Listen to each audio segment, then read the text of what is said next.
Et qu'est-ce qui me rend heureuse? J'ai deux souvenirs en tête. C'est deux dames, deux clientes qui sont venues après avoir utilisé les produits. Une dame qui me disait que ça fait des années qu'elle a une peau très ultra sensible et que même en ayant eu plusieurs rendez-vous dermatologue, qu'elle a jamais trouvé vraiment quelque chose qui était adapté et qu'en essayant le sérum, ça l'a soulagée, apaisée tout de suite. Et en fait, je pense que c'est ça qui est mon heureuse, c'est de voir que ce qui m'a aidé moi, ce qui a aidé ma sœur, ce qui a aidé les gens autour de nous quand on a conçu ces produits, ça peut aider encore plus de personnes.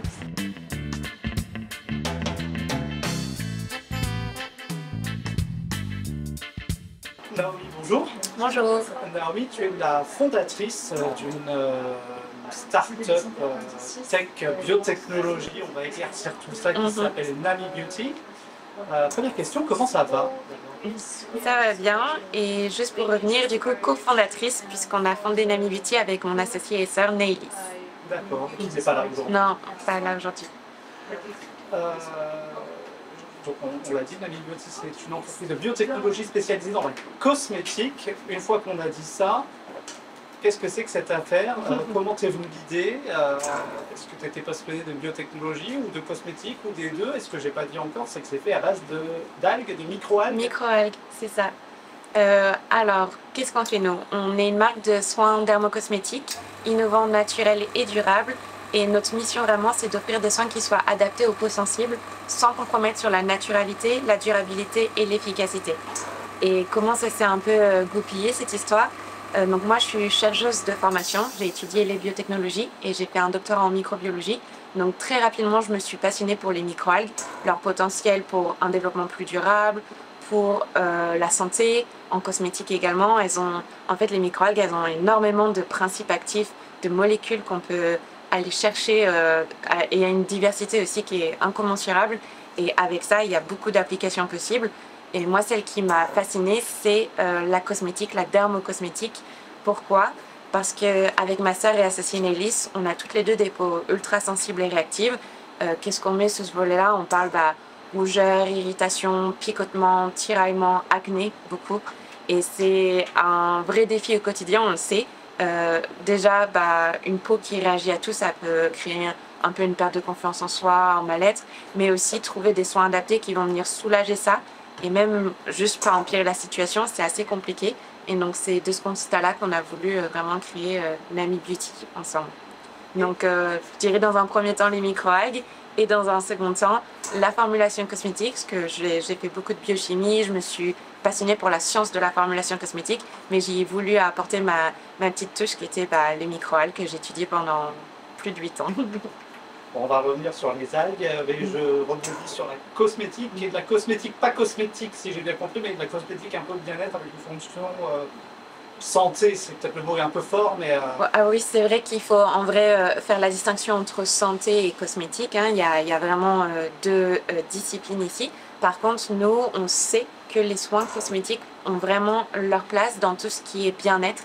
Et notre mission principale, donc c'est pas de venir traiter des conditions de peau, ça c'est la santé, la médecine, c'est de venir en fait soulager, apaiser ces peaux et améliorer le bien-être et le quotidien des peaux sensibles et réactives.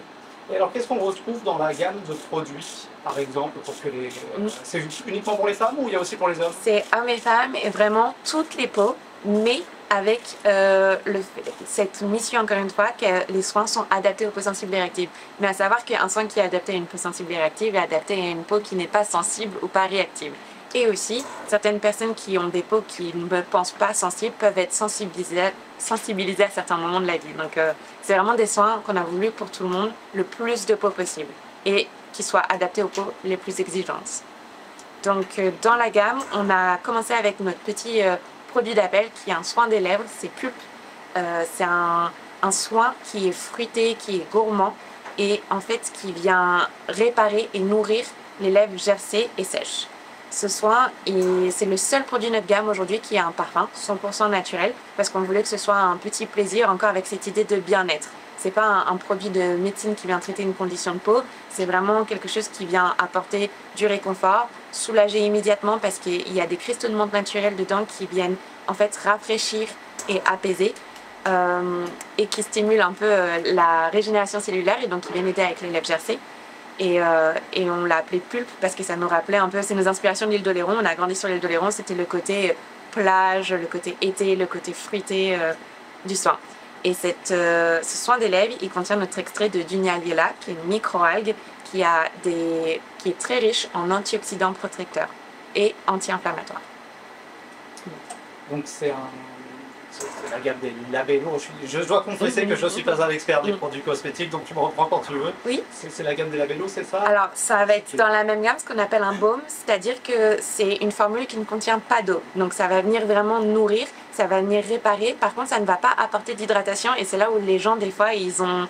alors je ne l'ai pas dit, mais avec Nami Betty, on adore parler un peu des mythes et des préjugés dans la cosmétique, parce qu'il y a souvent des termes qui sont mal compris ou utilisés un peu de la mauvaise manière.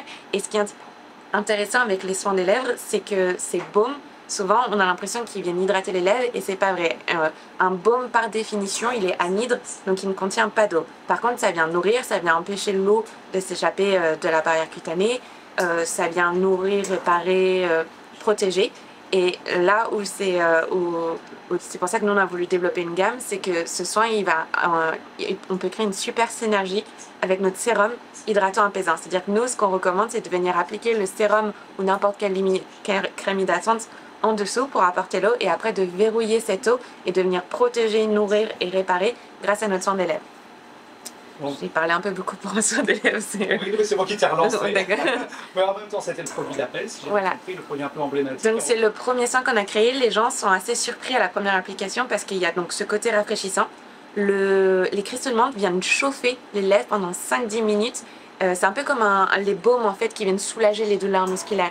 C'est souvent le menthol qui est contenu dedans qui a cet effet. Et donc ça va venir stimuler le flux sanguin autour et c'est ce qui aide avec les lèvres gercées en fait. Donc on a créé ce premier soin. Les femmes l'adorent parce que ça donne un petit côté volumineux aux lèvres et ça permet de vraiment réparer les lèvres gercées.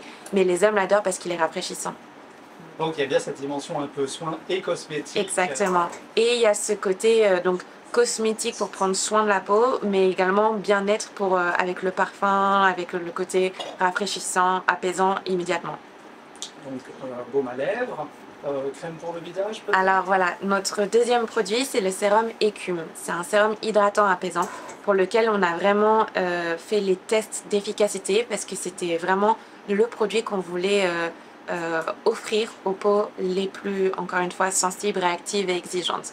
Ce sérum, donc, il vient hydrater en profondeur la peau. C'est plus 77% d'hydratation après application et ça dure en fait. C'est là où c'est assez impressionnant. C'est qu'après 7 heures d'application, 7 heures après l'application, on a toujours plus 50% d'hydratation.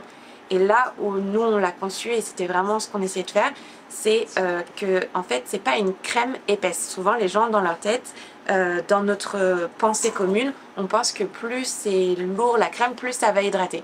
Et c'est pas du tout le cas en fait. La galénique, l'aspect de cette crème ne vient pas apporter plus d'hydratation. Ce que ça fait par contre, c'est qu'une crème un peu plus épaisse, un peu plus grasse, ça va empêcher l'eau de s'échapper. Donc il y a quand même un intérêt pour certaines peaux à avoir une crème plus lourde. Mais en l'occurrence, nous on voulait pouvoir formuler pour les peaux acnéiques également. Et la grosse difficulté quand on a une peau acnéique, c'est que les peaux acnéiques ont besoin d'hydratation.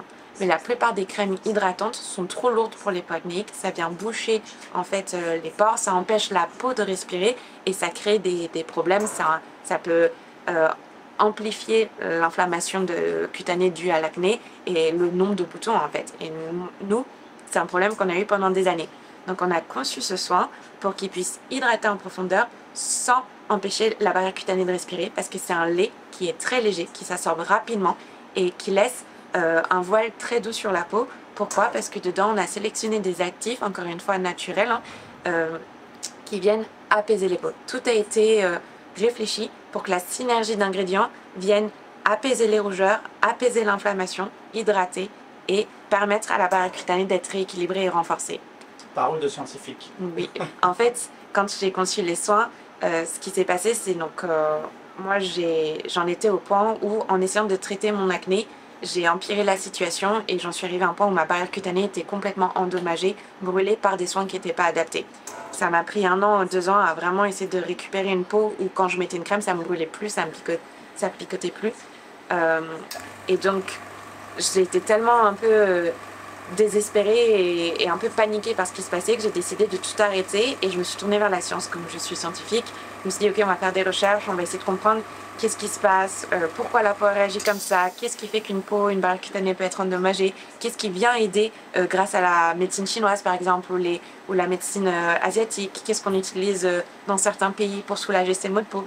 Et c'est vraiment en faisant des recherches que j'ai conçu en fait les formules et en allant sélectionner des ingrédients qu'on connaît, qui ont une efficacité scientifique prouvée, mais également qui ont été utilisés depuis des centaines d'années, des milliers d'années, et des actifs plus récents, plus innovants, que j'ai conçu la gamme, pour que tout soit réfléchi pour vraiment apaiser, hydrater, protéger les peaux sensibles et réactives.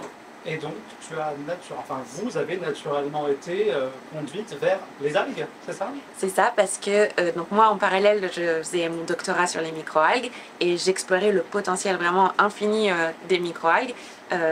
Dans un premier temps, c'est une ressource vraiment renouvelable qui est extrêmement facile à produire en comparaison à des végétaux ou des plantes qui sont mobilisés pour l'industrie agroalimentaire, donc ça ne rentre pas forcément en compétition avec les surfaces cultivables. Donc ça m'a plu parce que aujourd'hui, avec les contextes, les enjeux un peu économiques, sociaux et environnementaux des sociétés, créer un énième actif cosmétique qui est dérivé de ressources qui peuvent être redirigées vers l'alimentation, ça me paraissait pas trop logique. Alors que là, on peut les cultiver en hauteur, verticalement, avec des colonnes, des réacteurs.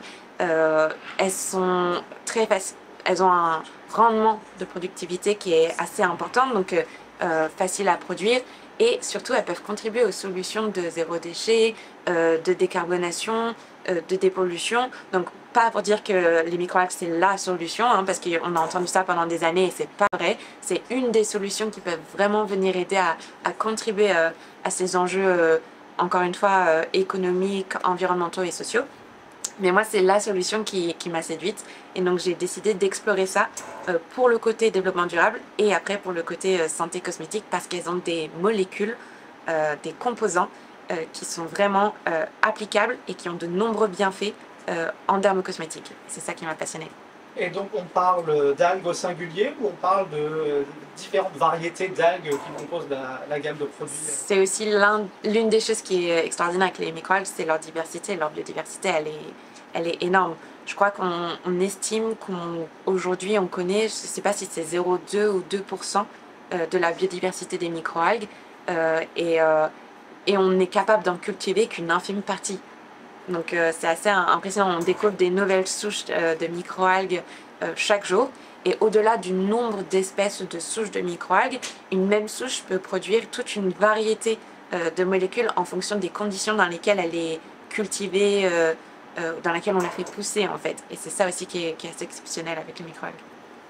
Et on voit derrière toi alors je ne connais jamais le nom scientifique des contenants. Les cours de chimie sont loin. Erlenmeyer, flasque. Erlenmeyer. Moi, je fais beaucoup d'anglicisme parce que j'ai étudié au Royaume-Uni, donc je dis flasque, mais c'est Erlenmeyer. On voit des couleurs différentes, donc là des variétés différentes ou des souches identiques. Mais... Ah, c'est ça qui est assez marrant. Donc, plusieurs espèces peuvent avoir des couleurs différentes, ce qui vont produire un mélange de pigments différents. Mais par exemple, là, la orange et la verte, c'est la même souche de microalgues, juste cultivée dans des conditions différentes. Donc, une même espèce de microalgue peut produire toute une variété de pigments et de couleurs en fonction des conditions dans lesquelles on la met. Parce que les microalgues, il faut savoir qu'elles sont très très résilientes et s'adaptent très bien à l'environnement dans lequel elles grandissent. Et en fonction des stress environnementaux autour d'elles, elles vont produire différentes molécules, différents pigments qui vont venir les aider à survivre dans des conditions assez extrêmes parfois. Et c'est aussi dans ces conditions souvent extrêmes qu'elles produisent des molécules qui ont un intérêt extraordinaire pour la santé ou pour la cosmétique. Et alors depuis tout à l'heure, attention, c'est la parenthèse cuistrerie, j'ai fait des reportages à la ferme de la spiruline. Est-ce qu'on parle là de microalgues ou de cyanobactéries aussi? Parce que je vois qu'il y a du vert. Oui, alors je sais qu'il y a un gros débat et que les gens qui travaillent sur la spiruline essayent vraiment de faire cette distinction. Et à juste titre, hein, les cyanobactéries, c'est un type de cellule de microalgues. En fait, je dirais que les microalgues, c'est un terme un peu commun à ce qu'on appelle donc les microalgues eucaryotiques et les microalgues prokaryotiques dans lesquelles on a les cyanobactéries. Donc je peux comprendre qu'on a envie de faire la distinction. Mais des fois, moi j'ai envie de dire, est-ce qu'il vaut mieux pas plutôt unir et voir les choses qui sont similaires entre, plutôt que d'essayer de tout mettre dans des cases et de... j'ai pas la réponse, hein, j'ai aucune opinion là-dessus. Par contre, en termes de science, ils ont raison. Donc, les cyanobactéries, ça va être des cellules prokaryotiques qu'on a souvent, pour essayer de vulgariser un peu la chose, c'est des cellules qui sont un peu plus rudimentales. Et donc c'est aussi ce qu'on estime être les premiers organismes sur Terre qui auraient permis de faire la photosynthèse, donc de créer notre atmosphère. Et c'est des plantes, mais à l'échelle d'une cellule en fait, qui font de la photosynthèse, donc qui prennent l'énergie lumineuse et qui la transforment en molécules organiques. Les microalgues eucaryotiques font la même chose, elles sont juste un peu plus complexes. Elles ont des organelles, ce qu'on appelle, au sein de la cellule et un lieu. Elles sont juste à l'échelle cellulaire différentes. Par contre, quand on regarde ce qu'elles font des choses très similaires.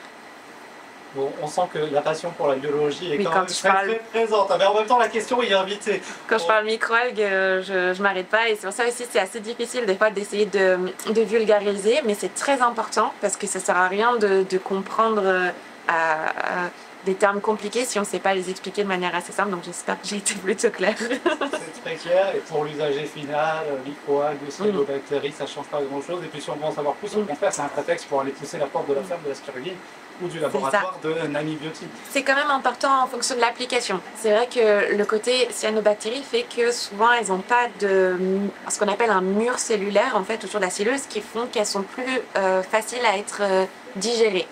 Après, on a d'autres espèces de microalgues eucaryotiques, comme la chlorelle, qu'on peut très bien manger aussi, même si c'est des microalgues eucaryotiques. Donc je comprends des fois l'envie de faire la distinction.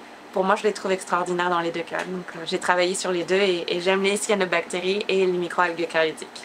Bon, si je reprends mon histoire de spiruline, à la copine Marine, qu'on salue, que tu dois connaître peut-être. Je crois que j'ai rencontré, c'est la ferme de 500 ? Oui. J'ai rencontré récemment à un événement de biotechnologie marine, justement. Elle fait pousser dans des bassins, donc oui. pas vraiment dans un environnement naturel. Et toi, vous partez avec l'équipe à la pêche aux algues pour produire vos cosmétiques ou... Alors non, ça se passe pas comme ça. Nous, on la produit en laboratoire, dans des réacteurs qui nous permettent de contrôler vraiment toutes les conditions environnementales.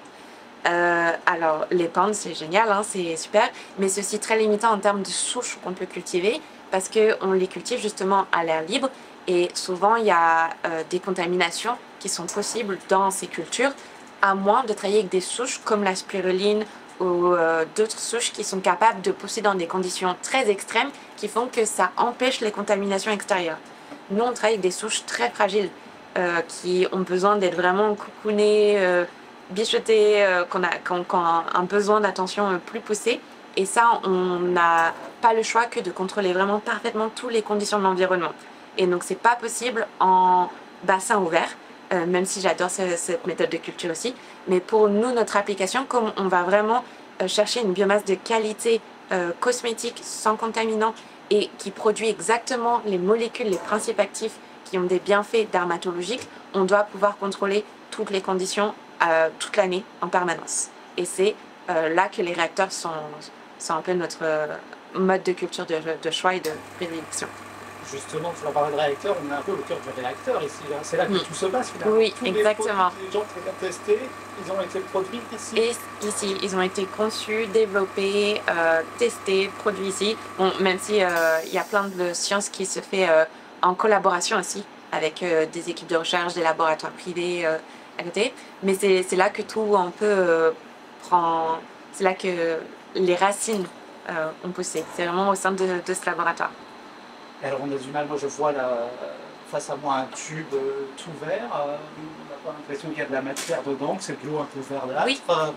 Comment ça, alors sans nous révéler les secrets de fabrication, comment est-ce qu'on passe de ce tube avec un contenant verdâtre à un baume pour les lèvres? Oui, alors c'est assez marrant parce que c'est un peu ce paradoxe, et moi j'adore les paradoxes, que les microalgues, elles sont tellement minuscules qu'elles sont invisibles à l'œil nu.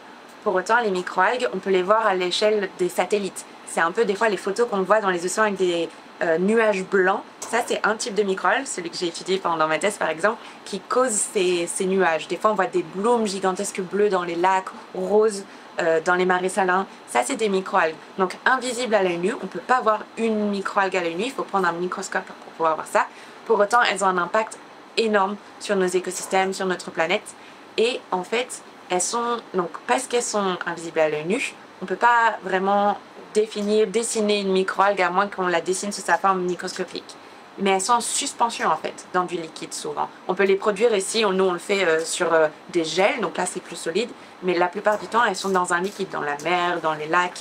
Et pour les voir, quand on arrive à obtenir des concentrations, c'est-à-dire des quantités énormes de microalgues, là ce qu'on voit c'est un liquide en fait teinté, coloré. Et donc il peut être vert si elles produisent de la chlorophylle, il peut être un peu plus rose si elles ont un autre type de pigment, comme par exemple la phycoérythrine, ou orange si elles produisent des carotènes. Et puis après, c'est secret d'alchimistes. Alors, je peux peut-être expliquer un petit peu par contre comment c'est fait. Donc, il y a des équipes de recherche, il y a ce qu'on appelle des culture collection, donc des centres où en fait ils ont pour mission de préserver la biodiversité. Et il y en a certains qui sont spécialisés en microalgues. Et donc eux, ce qu'ils font, c'est qu'ils isolent les microalgues des milieux marins, aquatiques qu'on a. Donc nous, par exemple, on travaille avec des espèces de microalgues qui viennent de la côte atlantique française et de la Méditerranée française. Donc on a fait ce choix-là. C'est pas une obligation, mais nous, on a voulu travailler avec des souches qui viennent de nos territoires, en fait. Et donc elles sont isolées, elles sont gardées, maintenues dans ces collections. Et après, elles sont disponibles pour les chercheurs et pour certaines industries. On peut les acheter et de là, nous ce qu'on fait, c'est on ne va pas acheter juste la biomasse produite, c'est nous on achète juste un tout petit échantillon et on les fait pousser et on continue à les faire pousser et grandir et on augmente le volume dans nos laboratoires, là où on a le contrôle sur ce qui se passe pour ces microalgues. Ça fait combien de temps que vous existez? Derrière la question, c'est si vous êtes en rythme un peu de croisière, c'est quel volume en kilos? Est-ce que ça se parle? Est-ce qu'on parle en kilos d'algues que vous... Alors pas encore, nous on est tout petit, faut comprendre. La société est créée depuis février 2024, mais en réalité on est commercialisé que depuis janvier 2025, donc tout récent. Et aussi, ça a été des années de R&D derrière avant de créer la société officiellement, et de une année complète de preuves de concept, de recherche et développement, de mise en conformité, et on continue. On reste une entreprise innovante, donc même si aujourd'hui on a des produits commercialisés avec des extraits de microalgues commercialisés, on continue à innover et à améliorer nos procédés et à travailler sur la recherche de nouveaux actifs dans ces microalgues et d'autres microalgues. Donc ça prend du temps. Par contre, l'une de mes spécialités, moi, de chercheuse, c'est de travailler sur l'optimisation des procédés de culture des microalgues. Donc qu'est-ce que ça veut dire? C'est les volumes. Moi, je trouvais que c'était un problème. Aujourd'hui, la ressource en eau, c'est un vrai enjeu environnemental et sociétal. Et les microalgues, elles sont géniales, mais quand elles sont produites à l'échelle industrielle, ça demande énormément d'eau. Donc, l'une des choses sur lesquelles je travaille, et ça passe par une optimisation des conditions de culture, une optimisation de la technologie de culture, mais également des modèles collaboratifs d'économie circulaire, c'est ce sur quoi on travaille en ce moment. Et c'est d'optimiser la culture pour travailler avec des tout petits volumes, travailler si on peut avec des eaux usées qu'on recycle dans cette culture, et aussi travailler de manière donc à limiter l'impact, mais avec une productivité élevée. Donc ça, c'était un peu ma spécialité de chercheuse et c'est ce que j'ai essayé de mettre en place avec Nami Beauty. Donc aujourd'hui, on travaille avec des volumes vraiment petits, mais qui nous permettent d'avoir une très bonne productivité. Alors, tant qu'on est sur le volet un peu transition écologique, développement durable, même si j'aime pas trop le concept de développement durable, parenthèse fermée. On voit quand même qu'on est dans un labo, il y a des lumières, il y a des choses en dessous, je montrerai à la caméra qui tournent toutes seules, ça a l'air d'être un peu énergivore quand même. C'est très énergivore un laboratoire et c'est vrai que nous, très tôt, notre objectif à 5 ans, ce serait de développer un Green Lab modulable, c'est-à-dire qu'il soit alimenté en énergie verte, solaire. En plus, on a la chance d'être dans une région où c'est tout à fait possible. Donc aujourd'hui, c'est pas possible parce qu'on est en pépinière, c'est pas des laboratoires qu'on a construits, mais nous, notre objectif à long terme, c'est de pouvoir avoir des modules de laboratoire qui sont alimentés en énergie renouvelable pour notre demande énergétique. Alors, c'est énergivore, mais beaucoup de nos procédés, en fait, ont un impact environnemental réduit, une demande énergétique réduite par rapport aux techniques conventionnelles. Je pense par exemple, en fait, moi, ce qui m'a passionnée, c'est quand j'étais en Écosse, je travaillais sur des modèles collaboratifs d'économie circulaire et on travaillait avec les distilleries de whisky sur comment on peut améliorer la production de microalgues et comment on peut aller, d'un autre côté, dépolluer l'industrie de l'alcool. Et donc ce qu'on faisait par exemple, c'est on récoltait les eaux usées de distillerie pour réinjecter dans la culture de microalgues. Donc là, on aide à l'amélioration des rejets, on réduit la demande en eau des microalgues et on revalorise un coproduit qui serait autrement gâché. Première chose. Deuxièmement, les distilleries produisent énormément de chaleur. Et les microalgues, on a besoin à un moment donné de les faire sécher un petit peu. On n'est pas obligé d'appliquer une grosse température de sèche, mais ça peut être toujours bien, surtout quand on va extraire après, de retirer une partie de l'eau, parce que comme je l'ai dit, elles sont suspendues dans un milieu liquide. Et bien ça, on le fait avec la chaleur qui est dégagée des fermentateurs et des réacteurs. Et le dernier point, c'est la distillation de n'importe quel alcool ou la fermentation. Souvent, ça demande d'injecter du CO2, mais il y a également du CO2 qui est gaspillé et relâché. Et bien, par le biais de juste tuyaux, on peut réinjecter ce CO2 dans la culture du microalgue parce qu'elles ont besoin de CO2 et la qualité du CO2, en l'occurrence là, n'a pas trop d'importance sur la productivité des microalgues. Donc nous, c'est comme ça donc c'est à juste titre de dire qu'un laboratoire, ça demande de l'énergie, mais dans chacun des procédés qu'on effectue, on a essayé de trouver une manière de limiter cette demande en énergie, de l'améliorer, ou alors d'aller chercher l'énergie d'une manière autrement elle serait gâchée en fait. Et on voit que ce phénomène de circularité, de l'économie circulaire, vous avez essayé d'appliquer un peu à tous les pans de votre activité, que ce soit pour l'eau, pour l'énergie. Exactement, l'eau, l'énergie, donc il y a dans la culture des microalgues, mais également dans la manière dont on extrait les principes actifs de nos microalgues, où on a réduit énormément l'énergie qui est demandée. Souvent, ces étapes d'extraction, elles sont soit avec des équipements spécialistes très énergivores ou très coûteux. Nous, on le fait grâce à des procédés, donc nos solvants sont innovants, mais les techniques, c'est de la macération simple qui se fait à température ambiante ou un peu plus froide, mais du coup qui demande beaucoup moins d'énergie que si on devait chauffer ou aller distiller. Et donc, même dans la formulation de nos soins, notre sérum écume, il est formulé à froid. Ça veut dire que souvent, une crème, elle est faite à 70-80 degrés dans l'industrie cosmétique, donc il faut chauffer. Ça a deux inconvénients, ça demande de l'énergie, premièrement. Et deuxièmement, ça veut dire que souvent, 80 à 90% de la formule, en fait, c'est des composants, des ingrédients qui sont faits que pour faire la base. Parce que tout ce qui est actif souvent et qui est une activité dermocosmétique, c'est des actifs qui sont sensibles à la chaleur et du coup qui sont injectés après coup. Et pour garder la stabilité de la formule, il faut le faire une fois que la formule est baissée en température. Nous, le fait de formuler à froid, ça fait qu'on n'a pas besoin de cette température de chauffe, donc on gagne en énergie, mais également un gros pourcentage de notre formule peut être fait d'huile, d'hydrolat qui sont biologiques et qui ont une activité et ce qu'on ne peut pas avoir quand on chauffe en fait une crème. Je ne sais pas si j'ai été claire.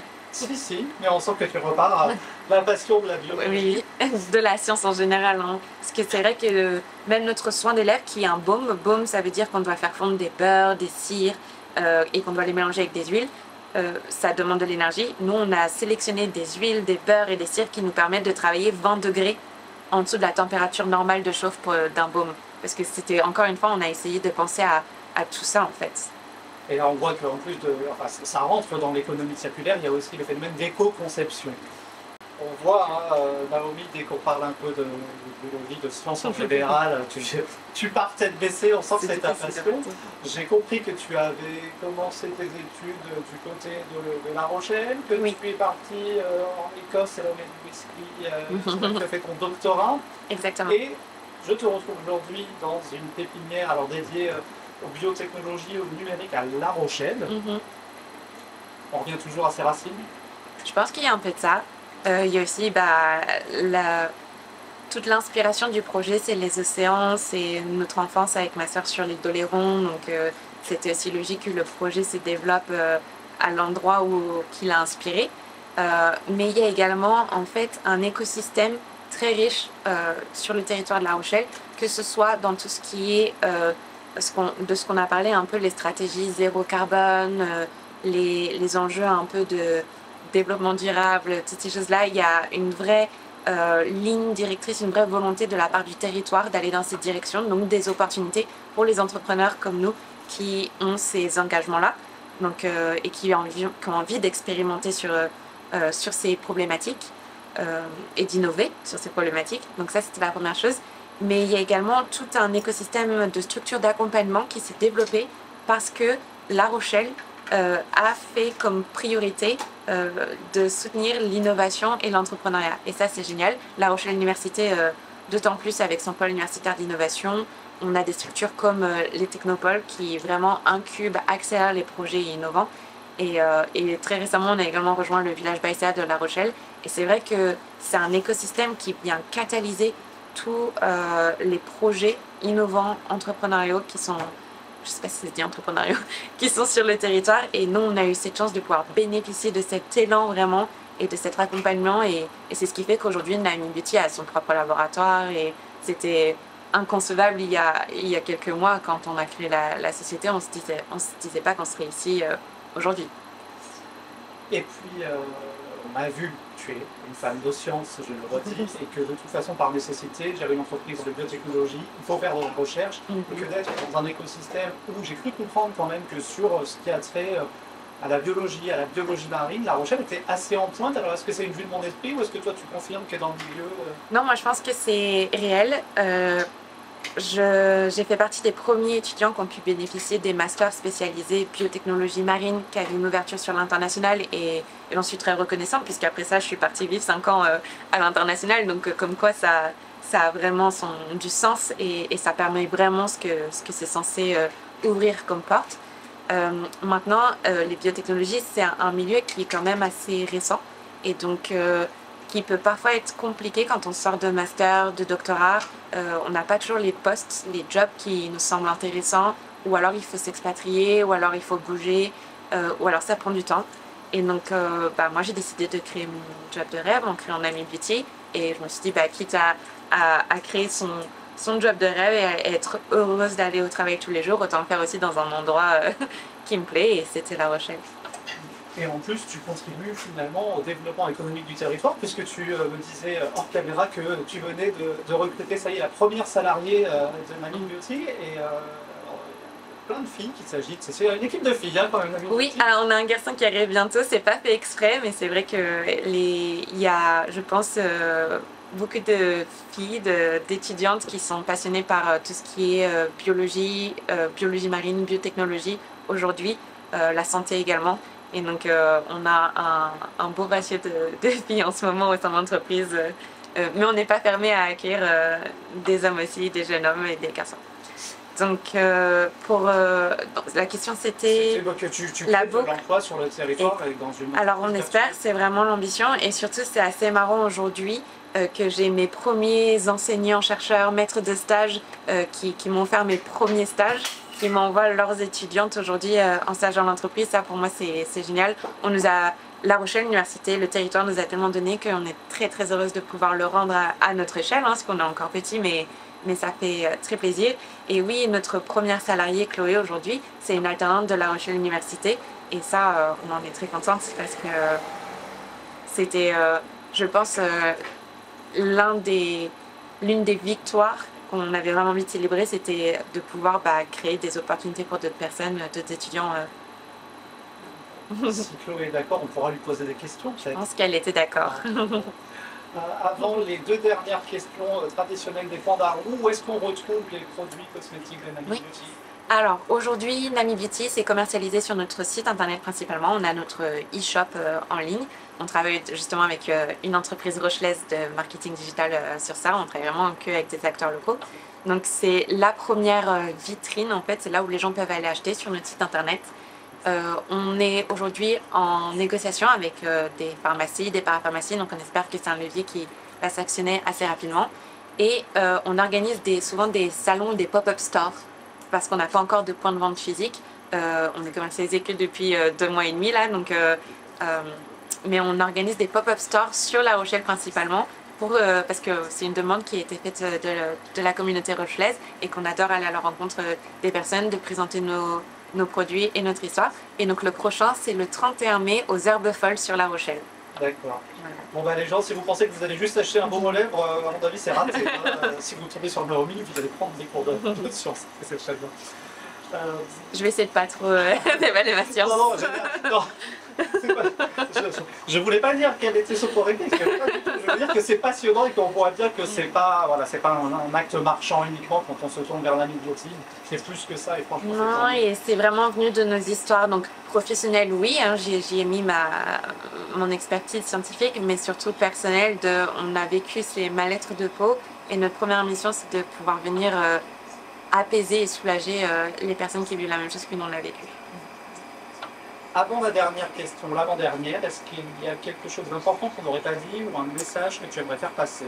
Alors, je ne sais pas si c'est important, mais quand on a décrit les produits, j'ai oublié de mentionner le dernier produit qu'on a commercialisé. Et ça, j'aimerais bien le mentionner parce qu'on l'a commercialisé grâce au soutien en fait, des personnes qui ont participé à notre campagne de financement participatif. Donc en juin l'année dernière, on n'était pas encore commercialisé. On a voulu tester le marché, tester notre offre et si les gens avaient un vrai intérêt pour notre marque et notre proposition. Parce que c'est vrai que le marché cosmétique, il y a beaucoup d'acteurs dessus. Donc on s'est dit, est-ce que les gens, par contre, ont besoin de ce qu'on a envie de leur offrir? Et on a reçu une grosse vague de soutien. Les gens ont précommandé nos commandes, nos produits. Ça a été exceptionnel. Et ce que ça nous a permis, c'est de développer notre troisième formule, qui est une gelée nettoyante. Et pourquoi j'adore parler de ce produit? Donc, c'est une formule innovante. C'est une gelée qui se masse sur peau sèche, qui va se transformer en huile, qui va venir en fait nettoyer gentiment, doucement en profondeur les pores de la peau et qui, quand on applique de l'eau, va s'émulsionner, se transformer en lait et en se rinçant, en fait, va entraîner les impuretés de la peau. Ce qui est génial avec cette gelée, c'est qu'elle a été conçue pour les peaux sensibles et acnéiques parce qu'il n'y a pas de surfactant dedans. C'est un peu ce qui vient souvent mousser. On a l'impression qu'il faut que ça mousse pour que ça nettoie, mais souvent, en fait, ces molécules qui font mousser, pour les peaux les plus sensibles, ça peut être un problème parce que ça peut venir irriter la barrière cutanée. C'est pas ce qu'on a là avec cette gelée, il n'y a pas de mousse, c'est une huile. En plus, cette huile, elle a une composition qui est assez proche, grâce à la science, de la composition de notre sébum. Donc ça vient vraiment nettoyer, bien se mélanger au sébum en profondeur. Et il y a un tout petit peu d'acide salicylique naturel dedans qui va venir aider à déboucher les pores pour les peaux un peu grasses ou acnéiques qui peuvent avoir des problèmes d'acné. Le pouvoir des algues et de la source. Exactement. Et aussi le pouvoir un peu de la communauté et du soutien, parce que c'est grâce aux personnes qui ont soutenu notre campagne de financement participatif qu'on a 3 produits commercialisés aujourd'hui. Justement, c'est une question additionnelle qui me vient forcément. Est-ce que tu connais un peu la communauté, le profil des gens? C'est des gens qui viennent de tous horizons, de tous âges? Oui, c'est assez compliqué donc, parce que comme on est au tout début, il y a, je dirais, peut-être 2 types de profils. Il y a les personnes souvent qui ont entre 20 et 35 ans, parce que c'est là où on a un peu les problèmes de peau que j'ai mentionnés. Ça peut être eczéma, acné, dermatite, psoriasis, peau très sensible, peau grasse. Donc il y a ces personnes-là qui ont entre souvent, oui, 20, 35, 40 ans et qui ont des maux de peau et qui viennent vraiment chercher un produit qui est efficace, à l'efficacité scientifique et dermatologique prouvée, qui n'ont pas envie de compromettre sur l'aspect naturalité, parce que c'est un peu ce qui est difficile aujourd'hui sur le marché. Quand on veut des produits adaptés aux peaux sensibles, souvent il n'y a pas l'engagement de naturalité ou durabilité. Donc il y a ce premier profil de personnes et ils adhèrent souvent à la marque et à notre proposition.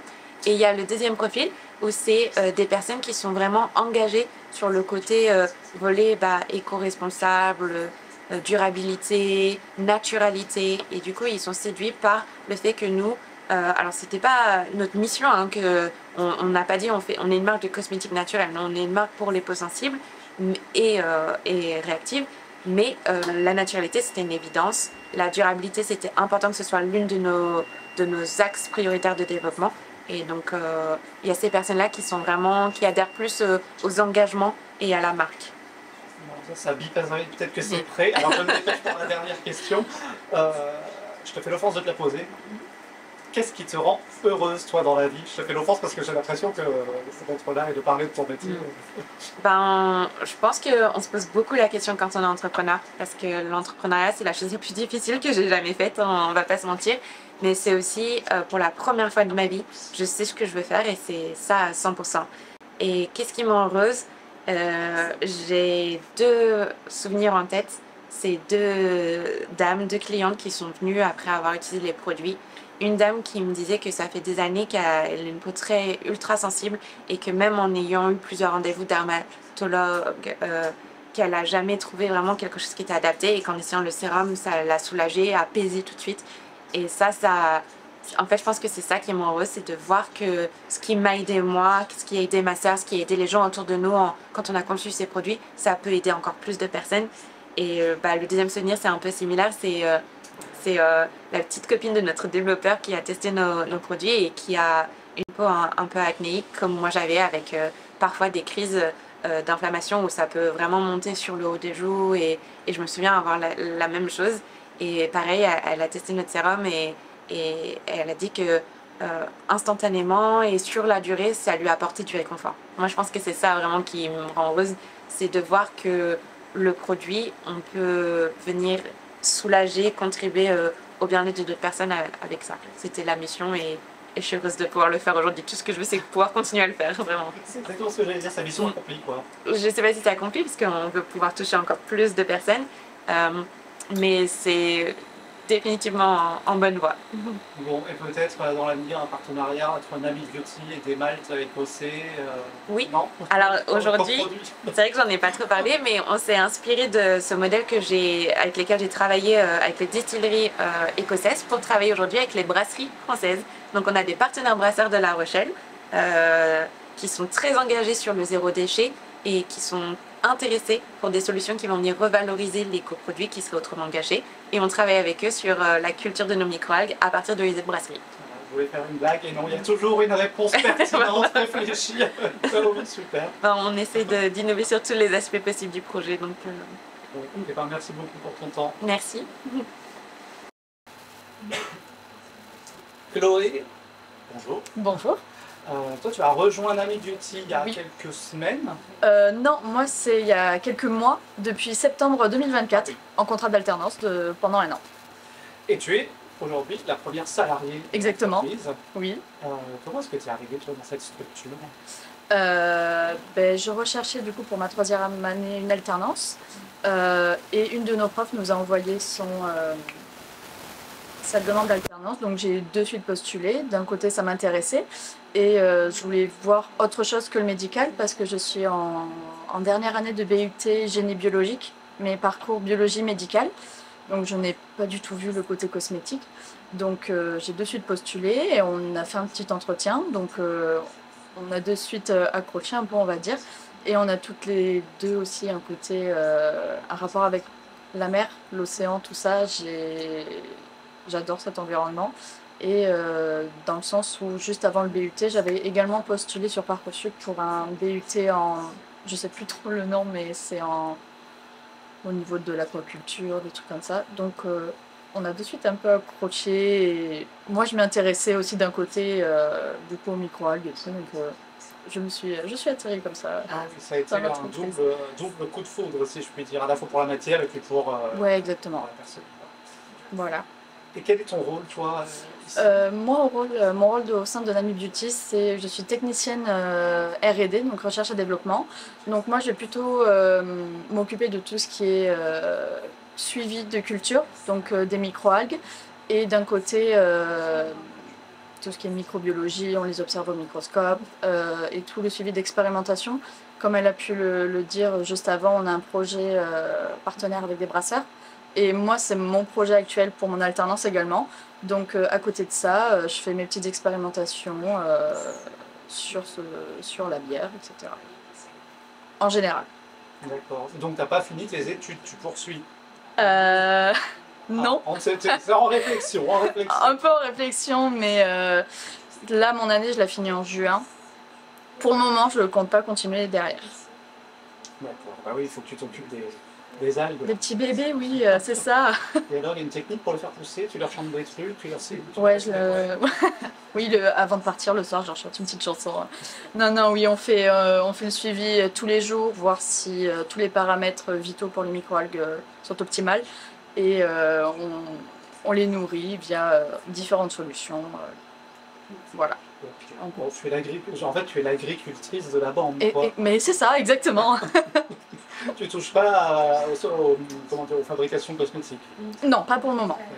Bon. Peut-être dans l'avenir, à voir si ça serait un petit plus, mais il faut qu'elle me forme sur les différentes techniques. Mais pour le moment, c'est que côté biotechnologie sur les microalgues. Bon, et travailler là, ici, à La Rochelle, à quelques pas de l'université où tu as appris tout ce que tu sais. Exactement. En un mot, ça te fait quoi et travailler pour Nami Beauty, qui est un secteur d'activité aussi qui t'est cher? On fait comme si la patronne ne t'entendait pas. Non, elle n'entend pas. Un mot? Ou une phrase, c'est Une phrase. Non, je pense que... ah, si j'ai bien compris la question. J'aime énormément le cadre, dans le sens, la ville, La Rochelle. J'adore cette ville, c'est à côté de la mer, donc ça rejoint un peu, parce que j'habite à côté de la mer de base. Donc ça rejoint ça. Et sinon, Nami Beauty, c'est une start-up innovante, comme je veux dire, mais l'ambiance avec sa sœur qui est la cofondatrice, on travaille dans un cadre, je sais pas comment dire, mais d'un côté hyper enrichissant et elles sont vachement à l'écoute. Donc, je suis désolée, je sais pas trop comment dire, mais c'est un environnement. Je vais pas y arriver. C'est kiff quoi. Non. Ouais, d'un côté, ouais, c'est super kiffant, c'est hyper chill. Et elles sont vachement à l'écoute, elles sont vachement là pour nous, mais d'un côté, elles nous laissent vachement en autonomie aussi, donc on apprend de nous-mêmes. Donc non, c'est vraiment un cadre super intéressant à travailler dans cette entreprise. Bon. Et même question qu'à toutes les personnes qui passent devant cette caméra, qu'est-ce qui te rend heureuse toi dans la vie? En général? Ouais. Genre mes hobbies à moi ou Qu'est-ce qui te rend heureuse dans la vie? C'est pas obligé d'être corporate là. Non, non, non, Vraiment, ok. Qu'est-ce qui te rend heureuse dans la vie? Déjà de vivre à côté de la mer. Ça vraiment, ça me fait énormément du bien. Je viens de la mer, entre guillemets, je viens du bassin d'Arcachon. Donc c'est un peu revenir aux sources aussi également. Une globalité, ouais, ça me rend heureuse. Donc vivre ici à La Rochelle pour venir faire mes études, ça m'a vachement aidée. Voilà. T'as grandi à La Rochelle, t'es rochelaise? Non, pas du tout. Je viens des Landes. D'accord, c'est pas grave. C'est pas grave. C'est pas grave. Non, je viens des Landes, mais j'habite à Mimizan, donc j'habite sur la côte ouest, donc vraiment. Atlantique. Oui, exactement. Donc ça revient un peu ici, donc j'adore. Bon, bah merci beaucoup. De rien. Beatrice, you are intern here in Nami Beauty. First question, how are you? I'm good, thank you. Yeah? You? Yes. Why are you here in Nami Beauty? How did you find this internship? So I'm a master's student in the EO Connexus program of marine biotechnology, and during my program I'm required to do a 2-month internship. I'm studying currently at the La Rochelle University, and I chose Nami Beauty because I'm very interested in the cosmetics and the application of microalgae to cosmetics. Okay, and where are you from? I'm from Portugal, from Lisbon. Okay. You didn't find an intern over there? No, you really want to. I wanted to explore a little bit of France and to stay in La Rochelle. Et comment est ton français? I'm not very good at French. I started to take classes, but it's a very hard language, but I'm still learning. And there is many Portuguese people here in La Rochelle. Yes. Did you meet some of them? I met some Spanish people, and also my program is very open, so we have people from all around the world, from Asia and America, so I actually have friends from all over the world here in La Rochelle.